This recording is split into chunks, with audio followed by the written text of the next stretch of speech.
तसव्वुर करेंगे आप एक हॉस्पिटल में खड़े हैं, आपके सामने एक शख्स लेटा हुआ है। डॉक्टर कह चुके हैं कि वो मर चुका है। कमरे में खामोशी है, मशीनें बंद हैं और उसके दिल की धड़कन सिफर है। फिर अचानक उसकी एक उंगली हिलती है, नर्स पीछे हट जाती है और सामने लेटे हुए शख्स की आंखें आहिस्ता आहिस्ता खुलती हैं, लेकिन उसकी आंखों की पुतलियां बिल्कुल सफ़ेद हो चुकी हैं। कोई पहचान नहीं, कोई एहसास नहीं। तो ऐसे में सीधा सा सवाल ये है, क्या वो शख्स जिंदा है या कुछ और ही बन चुका है? हमने ये मंजर फिल्मों में बार बार देखा है। हर साल ज़ोंबीज़ पर बहुत सी मूवी आती हैं। हर मूवी में नई कहानी, नया वायरस, नई तबाही।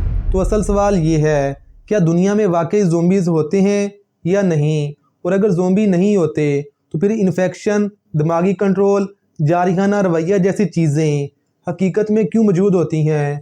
और अगर सच में ज़ोंबीज़ होते हैं तो क्या वैसे ही होते हैं जैसे मूवीज़ के अंदर दिखाए जाते हैं, या फिर हकीकत इनसे कहीं ज़्यादा खतरनाक है? और अगर किसी वायरस या फंगस में इंसान के दिमाग को कंट्रोल करने या बदलने की ताकत हो तो फिर क्या होगा? क्या इंसान सच में ज़ोंबी बन सकता है या फिर उससे भी खतरनाक? तो आइए फिर आज की इस वीडियो में हम ज़ोंबीज़ के बारे में जानने की कोशिश करते हैं। अगर आपको भी ज़ोंबीज़ वाली मूवीज़ अच्छी लगती हैं और उनके बारे में जानने के लिए क्यूरियस है तो इस वीडियो के आखिर तक हमारे साथ रहिएगा। आपके ज़ोंबीज़ को लेकर जितने भी सवालात हैं वो हमेशा के लिए ख़त्म हो जाएंगे।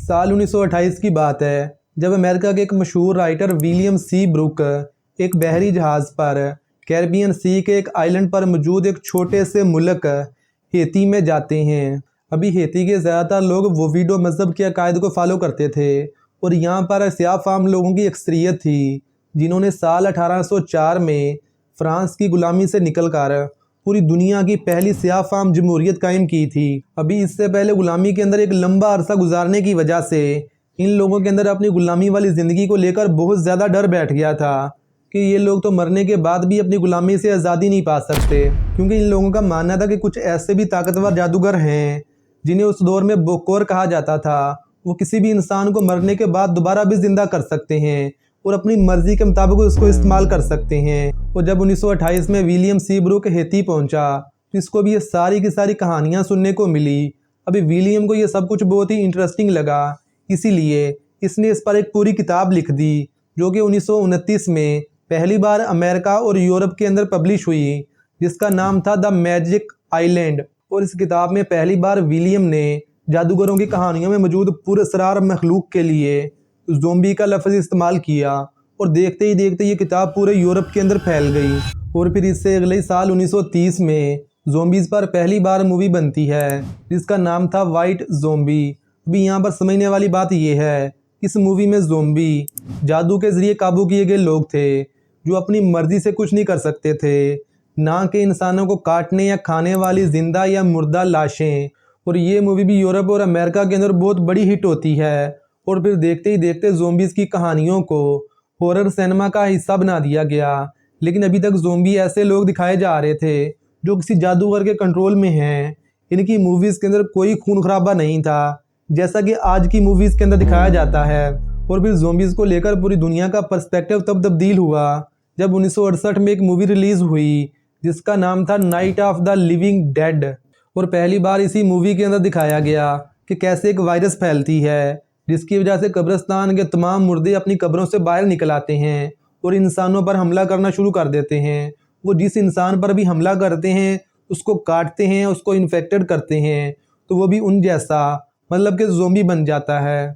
और यही वो मोड़ था जहाँ पर ज़ोंबी एपोकैलिप्स का तस्वुर पैदा हुआ। अब ज़ोंबी किसी जादूगर के कंट्रोल में मौजूद जिंदा इंसान नहीं, बल्कि वो किसी वायरस या रेडिएशन की वजह से जिंदा होने वाली ऐसी मुर्दा लाशें बन चुके थे जो इंसानों का गोश्त भी खाते थे और इस वायरस को आगे भी फैलाते थे। और इसके बाद ज़ोंबीज़ को लेकर बहुत सी ड्रामा सीरीज़, नावल और मूवीज़ बनने लगी, जिनमें दो बहुत ही मशहूर मूवीज़ है, जिनमें एक डाउन ऑफ द डेड और दूसरी 28 डेज लेटर। और उसके बाद 2006 में ज़ोंबीज़ को लेकर एक बहुत ही मशहूर नावल आया जिसका नाम था वर्ल्ड वार Z या फिर वर्ल्ड वार Z, आप इसको कह सकते हैं। अच्छा, तो अभी इसके बाद हम बात कर लेते हैं कि क्या कोई इंसान मरने के बाद ज़ोंबी बन सकता है या नहीं, या फिर क्या कोई ऐसी वायरस या फंगस है जो किसी जिंदा इंसान को ही ज़ोंबी बना दे। अभी ये दोनों बिल्कुल अलग सिचुएशन है, मरने से पहले की और मरने के बाद की। तो आज के दिन अगर हम साइंटिफिक तौर पर देखें तो कोई भी इंसान मरने के बाद किसी भी वायरस या फंगस की वजह से ज़ोंबी नहीं बन सकता, क्योंकि मरने के बाद ऑक्सीजन के बगैर इंसान का दिमाग सिर्फ 4 से 6 मिनट में ही मुस्तकिल तौर पर ख़राब हो जाता है, और दिमाग के जो सेल एक बार मर जाते हैं वो दोबारा किसी भी सूरत में ज़िंदा नहीं होते, और ना सिर्फ ज़िंदा नहीं होते बल्कि वो सेल टूटना शुरू हो जाते हैं, और इन्हीं सेल टूटने को हम डीकम्पोजिशन कहते हैं। और ये जैसे हम ज़ोंबीज़ वाली मूवीज़ के अंदर देखते हैं कि मुर्दे कब्रों से निकलने के बाद चलना शुरू कर देते हैं, तो मेरे भाई हकीकत में ऐसा होना इम्पॉसिबल है। यानी कि कोई भी वायरस या फंगस किसी भी इंसान को मरने के बाद ना तो ज़ोंबी बना सकती है और ना ही ज़िंदा कर सकती है। लेकिन अगर हम बात करेंगे क्या कोई ज़िंदा इंसान किसी वायरस या फंगस की वजह से ज़ोंबी बन सकता है या नहीं, तो इसका जवाब है यस, क्योंकि बहुत सारी ऐसी बीमारियां और वायरसेस हैं जो किसी भी इंसान के रवैये को ख़तरनाक हद तक तब्दील कर सकती हैं। और इसकी सबसे बेहतरीन मिसाल होगी रेबीज़। अभी रेबीज़ एक ऐसी बीमारी या वायरस है जो किसी भी इंसान के दिमाग को मुतासर करती है, जिसकी वजह से उसका रवैया बहुत ही जारिहाना हो जाता है, उसमें काटने की ख्वाहिश बढ़ जाती है, और अगर वो किसी इंसान को काट ले तो ये वायरस या बीमारी उसको भी लग जाती है, और वह पानी से शदीद डरता है। लेकिन एक बात है कि इसमें इंसान ज़िंदा होता है, वो मरने के बाद दोबारा नहीं उठता, लेकिन इनका रवैया लगभग ज़ोंबीज़ जैसा ही हो जाता है।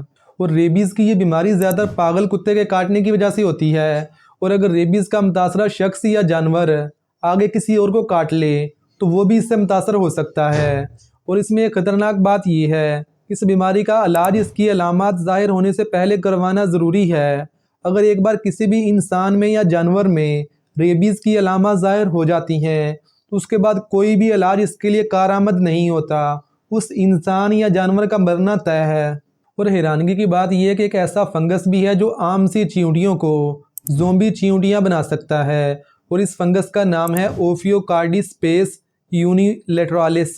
ये फंगस मखसूस चींटियों के दिमाग पर हमला करती है और आहिस्ता आहिस्ता उनके दिमाग पर मुकम्मल कंट्रोल हासिल कर लेती है, और फिर ये चींटी अपनी कॉलोनी से अलहदा होकर किसी पत्ते या टहनी को काट कर वहीं पर लटक जाती है, और ये चींटी फिर आहिस्ता आहिस्ता वहीं लटके ही मर जाती है। और इसके अंदर मौजूद फंगस इस चींटी के सर को फाड़ कर उगती है और फ़ज़ा में मज़ीद फंगस स्पोर्स छोड़ती है जो मज़ीद चींटियों को मुतासर करते हैं। लेकिन इसमें अच्छी बात यह है कि यह फंगस सिर्फ मखसूस चींटियों को ही अपना निशाना बना सकती है, इंसानों पर इसका कोई असर नहीं होता।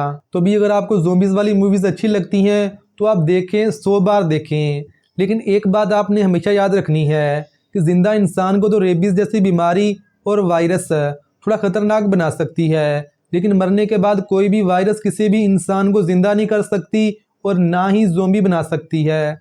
अल्लाह हाफिज़।